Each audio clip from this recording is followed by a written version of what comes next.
I'd say. Now, a very good evening, everybody. Not that it is, and I know that those folk here in the north of New Zealand will know exactly what I mean. This is Patricia and David, Gulf Harbour Radio, ZMH 286, on yet another miserable night. Actually, I think this can't get much worse. Oh, yes, it could. It could be strong wind.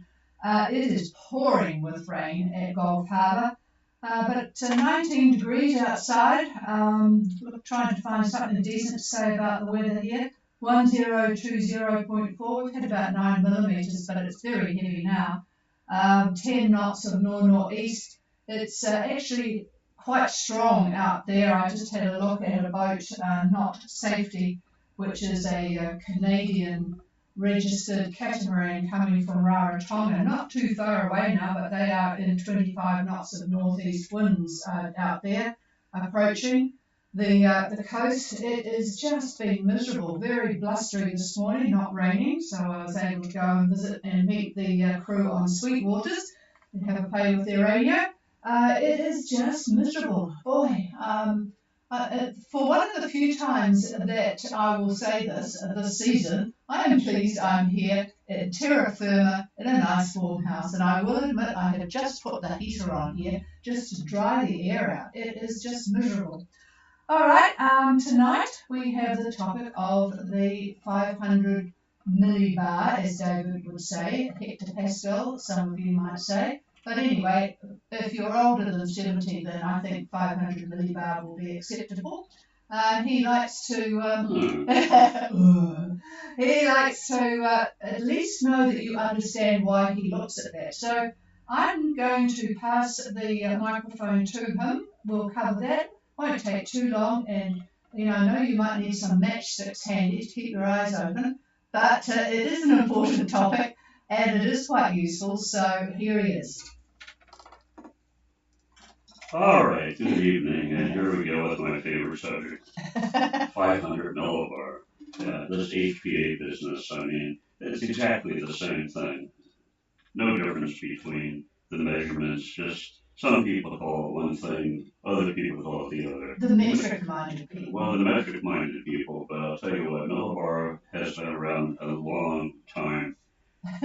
However, the important thing is to understand that everything that happens on the surface in terms of weather, everything has to do with the upper level dynamics. And one of the most important things that all the models look at and use them in their initialization of the data that they put out to you, certainly take into account the 500 millibar.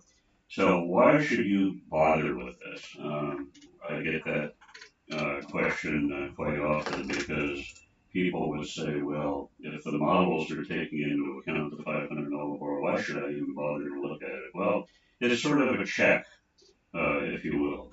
It's a nice way to take a look at what your models are saying for what the surface weather is going to be. And then if you go to the 500 millibar, and you'll find out, or you'll come to realize that what is happening here on the surface does conform to what's happening up above. So it's a check more than anything else.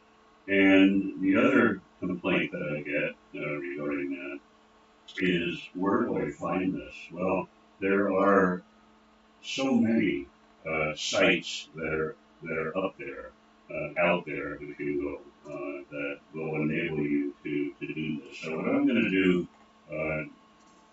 tonight, and it's only going to take less than 5 minutes, is I'm going to give you some key things with regard to the 500 millibar.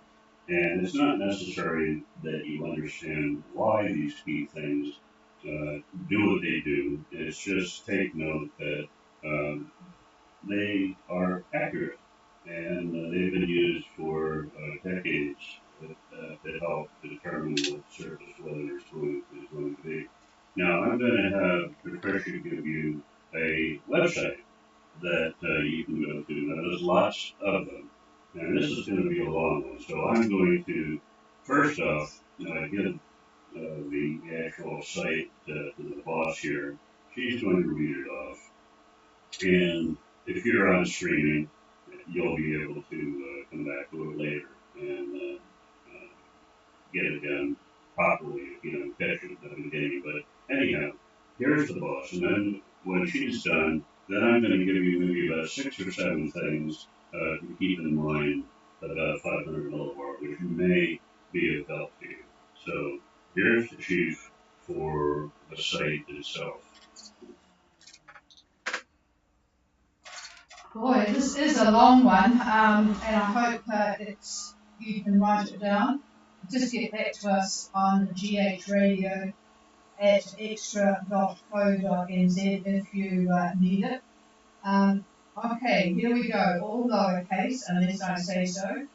El Dorado weather, and that's as you would expect to spell it. El Dorado, ELDORADO weather, all run together. eldoradoweather.com/current, CURRENT/models/South-Pacific, and the S and the P are in caps. South-Pacific /00 hyphen, and this is all in caps, GFS. So we're up to that, 00 hyphen GFS / and this is lowercase GFS, Golf Foxtrot Sierra, / hyphen 00 hyphen 500 MB hyphen HGTS, that's Hotel Golf Tango Sierra, hyphen Vort Victor Oscar Romeo Tango, hyphen PHP. That will no doubt mean something to those IT folk. Papa Hotel Papa, and that's the end of it. So if you need it, you can either go back to it on streaming or you can send us an email. Yes, David. Okay, hopefully you got that.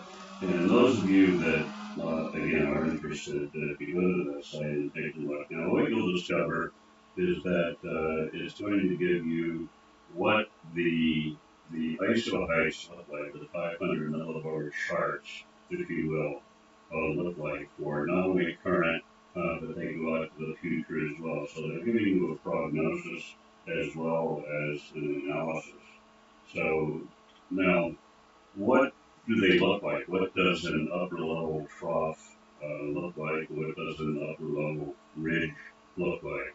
So probably the best way to, trying to think of the best way to describe this to you. Take a piece of paper and take a glass, a simple round glass, and draw a circle on that piece of paper, and then draw a horizontal line right through the middle of what you've just drawn. So you have a circle, you have a horizontal line, and then draw a vertical line, like a north-south line in that case, or an east-west line. So there you go. So an upper level trough, if you forget about the bottom half of what you just drawn, just look at the top half. It looks like an upside down U, the letter U, and that represents the trough.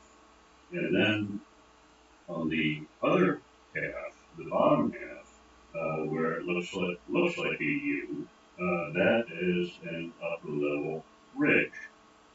So very, very similar to looking at isobars on the surface. So that's how you identify what the upper level trough looks like at 500 millibar and what the upper level ridge looks like. So not difficult, but just takes a little bit of looking and you'll understand what we're talking about here. Now, what are the important things? So I've got maybe 1, 2, 3, 4, maybe about 6 things that I believe will be useful for you.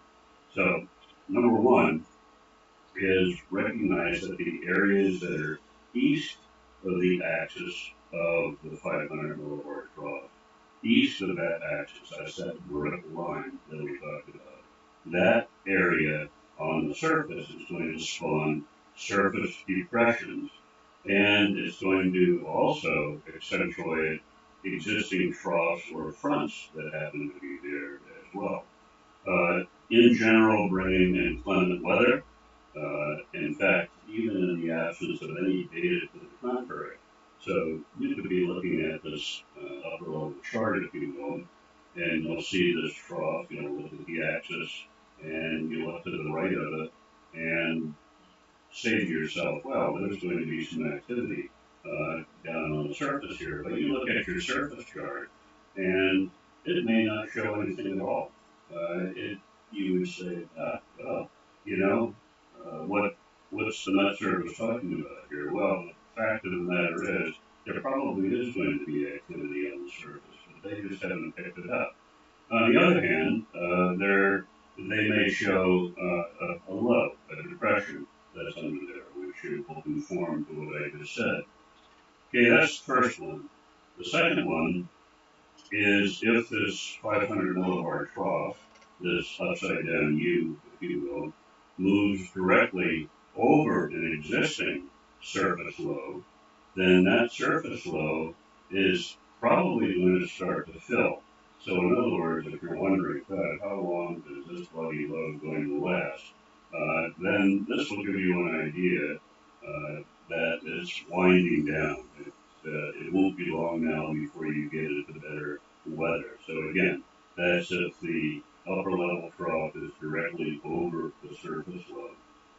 And the other thing, the next thing to look at, is the heights themselves. Now, 500 millibar, all those lines that you see represent heights in meters.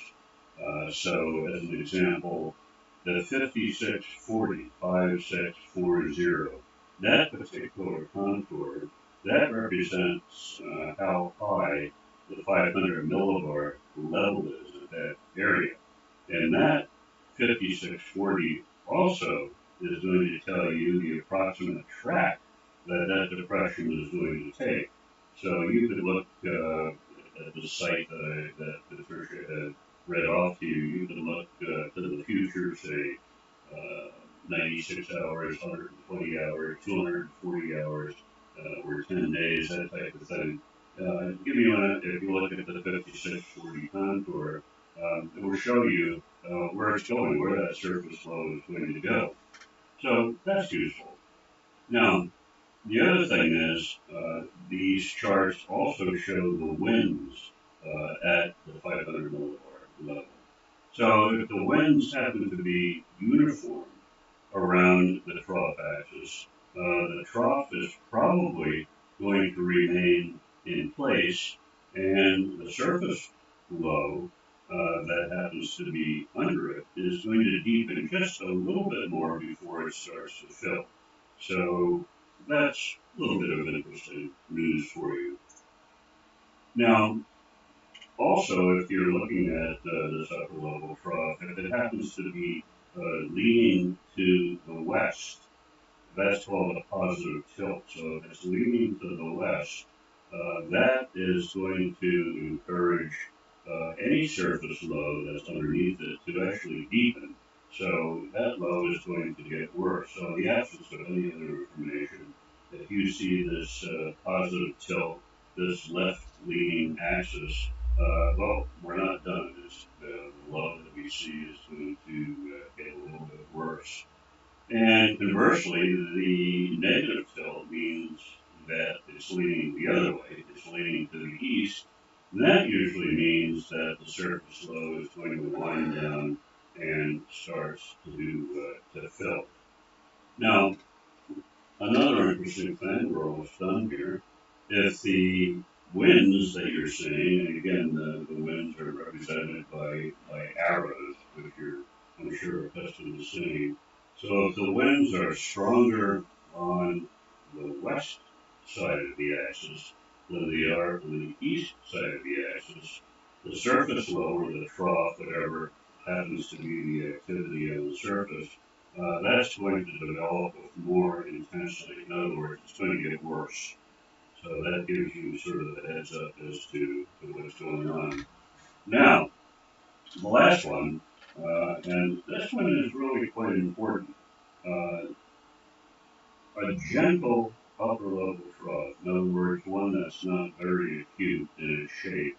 So it looks like a U, but it's sort of a flattened U, but it definitely you could identify it as a U shape, which would tell you that it is in fact a trough. If that is up in the tropics, that's up in the tropics, then beware because very easily that means that a surface depression, a tropical cyclone or a tropical low or a subtropical low may very likely form. And it gives you a bit of a head up ahead of oftentimes what the Met services will put out. In fact, the nasty Queen's birthday storm that everybody has probably read about, that's exactly what happened. Nobody really predicted it in the beginning, but if you did an analysis as to what the upper levels were saying, sure enough, there was that upper trough that was just starting to form, but nobody picked it up. There were no indications that anything on the surface was going to be bad. Well, it turned out to be one of the first worst storms that they ever had. So I'm going to quit on that. So that's all I'm going to say really about 500 millibar. A lot of you aren't going to bother with it, uh, which is up to you. But it is interesting. And if you're into weather and you have got nothing better to do, then you can start looking at these charts and get an idea as to what's going on. Now, all of this is the aim of all of this is to understand weather, what's causing it, and so forth. So it's not just an exercise; it's actually quite a useful tool, if you will. The last thing I'm going to talk about tonight is if we were talking yesterday about using Windy and all the options that you have on Windy. And predict winds got the same thing. Blue weather's got it. Matthew's got it too. But there is a little choice that you could take called CAPE, C-A-P-E, CAPE. That stands for Convective Available Potential Energy. Big deal. What does that mean? That simply is an indication of how stable or unstable the surface conditions are going to be. So if you're up in the islands, uh, you probably don't care much about Cape down here in New Zealand, or possibly even as you're heading up toward the islands. But once you're up in the tropics, that's a very useful little item to tip if you're able to get the internet. And now people apparently are able to get it quite readily with the new devices that are out there. So there are a number of uh, items that are of importance with regard to CAPE and what they mean. So they give you values when you go here, when you click on that. And I'll just read off about 4 or 5 of them and tell you what that actually means. So if you see a number that's less than 300, 300, that means that the atmosphere is mostly stable. And so you're going to have little or no convective activity. In other words, not much in the idea of rain or thunderstorms or whatever. It's going to be pretty nice. Now, if it's between 300 and 1,000, then the atmosphere is marginally unstable. So that means that you possibly are going to have rain and possibly weak thunderstorm activity. So that's 300 to 1,000. If it's between 1,000 and 2,500, then the atmosphere is moderately unstable. So there's a very good chance that you're going to see some severe thunderstorms and quite a bit of rain at that point. And then if it's between 2,500 and 3,500, the upper atmosphere, the entire atmosphere, if you will, is very unstable. So you can expect severe thunderstorms at that point. And not only that, but there is a pretty good possibility of tornadoes as well, or water spouts. And if it's above 3,500, well, batten down the hatches if you see that, because the atmosphere is extremely unstable. So the thunderstorms are going to be quite severe, just like before, only more so. And the tornadoes, the potential for tornadoes and water spouts is very likely. So again, that's one more tool in the toolbox to give you an idea of what the weather may, uh, may be happening. So that I think is enough for tonight. And I'm not sure what I'll talk about tomorrow. Maybe a surprise. No, we're looking at. I know what we're talking about. Oh, the chief's got something. So I'm done. I'll pass it over to the chief, and we'll see what she has to say. Yeah, well, I thought we would. Well, I was sort of hoping that the passage conditions might improve a bit quicker than they appear to be doing. But I was thinking that you could go through tomorrow night what you're looking at. If Chameleon was taking off, and we would look at the weather. We would look at the wind in 10 days. We would look at the next service, and we would just generally have a chat about what you're seeing over the next 10 days. So I thought that might be useful. Yeah, that's a pretty good idea. Instead of boring you with a lot of this technical stuff, why don't we do that? We'll talk about what the weather is going to look like starting the end of this coming weekend. What day is today? It's Thursday. It's Thursday. Yes. Yeah. So we'll get the weather for the weekend, and we'll look at what's going on in the first part, if you will, of the next week in terms of making the passage further north. So, yeah, we'll do that. Here's the chief again. All right, so it's a bit more interesting than because I know that you don't all want to be weather gurus, but it is useful when David comments about something to understand why he's looking at something in particular. Particularly as lots of you now have the model stuff. I don't know that too many people are getting synoptic charts and things, but if you are, then you want to know how to get them. The best source of looking at that is the Y2K website, and I've got information about that on our website, how to get to Max's website and how to download these things. But yeah, what David concentrates on now, so that everybody, because everybody has their grids and stuff, he looks at longer term. He looks at the features that might give you trouble and talks about them because it might mean a change of course to accommodate it at the end or to make it more comfortable in the middle.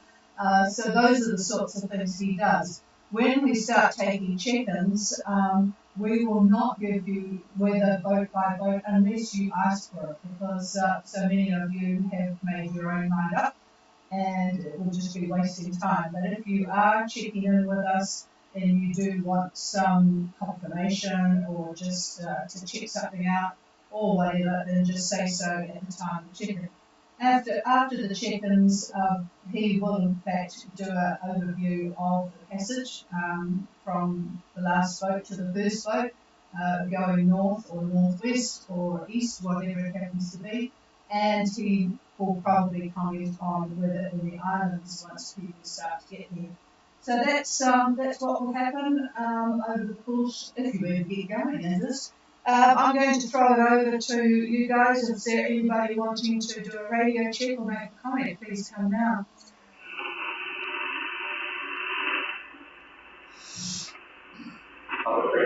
I do copy. I got Malaya. I'm not sure that that's the right boat name though. So try me on the boat name again and go ahead. Over.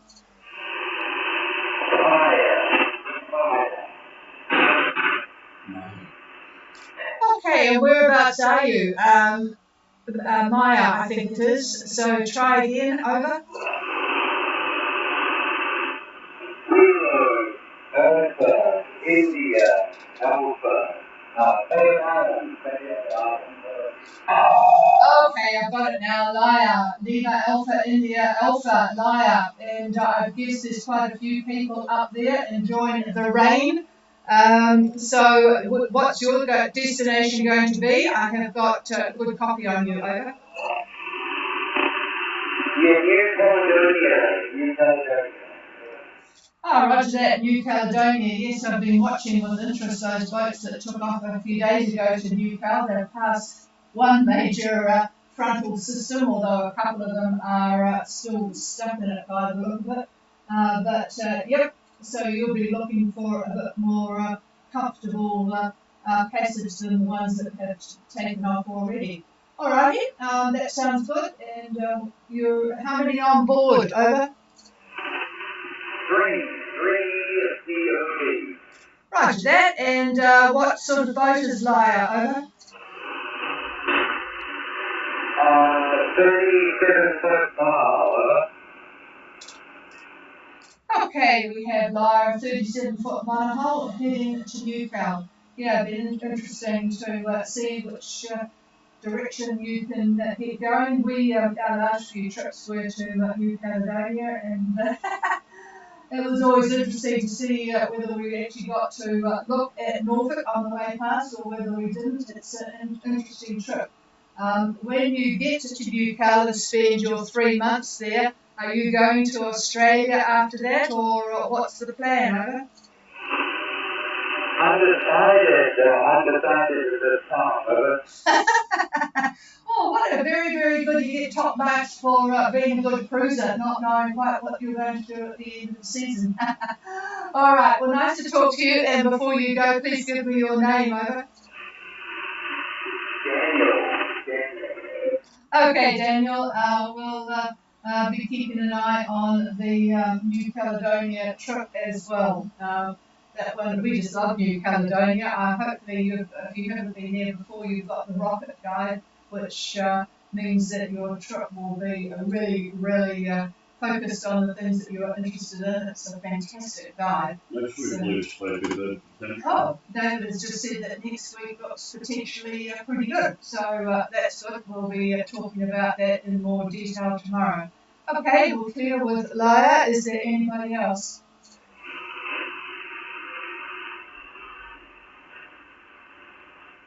No, nothing heard. I should have asked Daniel if he can hear us, because I'm transmitting on a radio that probably doesn't get to the Bay of Islands very well on 8 megs, but I have an antenna that I'm listening on that's at Kyo, which is not very far from the Bay of Islands. So, yeah, interestingly enough, we're doing some boat modifications at the moment to accommodate another Gabrielle type situation next time we are in the Bay of Islands. At the moment, the forward cleats are getting a backing plate put on them to strengthen them. So we had it on the aft cleats in case we needed to use the drogue, but didn't have anything on the forward cleats. So that's in progress at the moment. But there's very little progress outside at the moment with this confounded weather. All right, I just wanted to, there doesn't appear to be anybody else there, so just wanted to draw your attention because I was talking today to a boat going through the radio. If you go onto our website, which is ghradio.co.nz, and you go to radio and comms, you'll find a heading called Maritime Radio and Weather Contacts, and that is a one-page summary of the various frequencies that you will need. It's got maritimes, all the emergency frequencies, of course, and their working frequencies. It's got fact timetables, it's got the weather timetables, and it's got things like Harbour radio frequency. So it might be worthwhile just downloading that and having it handy, and you can add your own cruiser net frequencies and times when when they are established. So that's just something to do. You might want to do before you leave the ability to print anything out. But that's about it from us. We'll be back again tomorrow night. I'm just going to give one more call if anybody wants to say hello.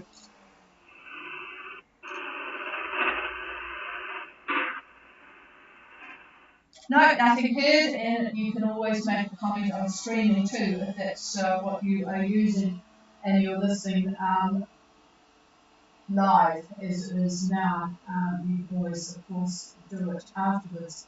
All right, and if you want the bigger picture of what's happening around the country, don't forget that site I told you about, weatherwatch.com, .co.nz. Philip Duncan gives a very good video daily that is really, really quite interesting to see. Okay, cheers everybody. Enjoy your miserable weather. Hopefully you've got good books, good company, good food, and that will keep you going. And we'll talk again tomorrow. Gold Harbour Radio here.